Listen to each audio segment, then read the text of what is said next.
There's a new movement that's calling attention to the rise in social media addiction among children. Mothers Against Media Addiction is working to educate local communities about the dangers of social media for young people and pushing for more policies that would help limit social media usage. Joining us now to tell us more is the founder of Mothers Against Media Addiction, Judy Scelfo. Thanks for being with us.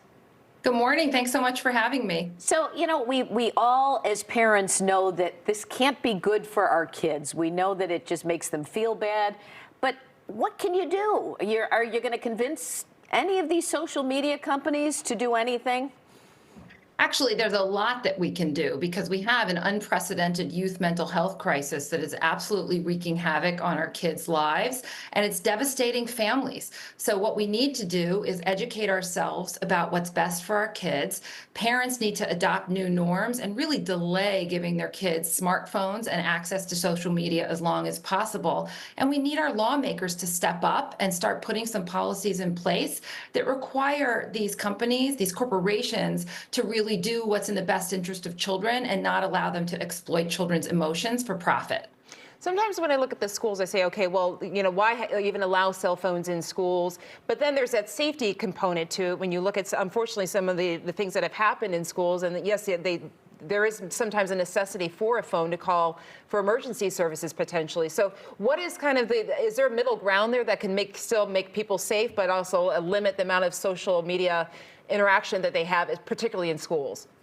Sure. Well, we absolutely believe that phones need to get out of schools right away. We know that phones are experience blockers. They are preventing children from having critical in-person experiences that they need to develop in a healthy way for long-term social, emotional, and even academic success.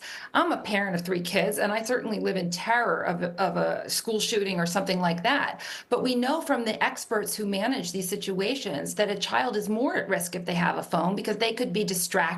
In the event of emergency, children need to give their full attention to the teacher and other security professionals who have been trained for this. And for regular everyday emergencies, parents should just do the same thing we've done for generations, which is you call the school office and you get in touch with your child that way. So if your ideally you keep your child off social media as long as you can. If they get access, what is a win for you guys? And we haven't seen much, when Mark Zuckerberg was on Capitol Hill, it was kind of like a non-interaction with the parents that were in the crowd. What would be a victory for you? What would you like them to do if you had your everything that you're hoping for?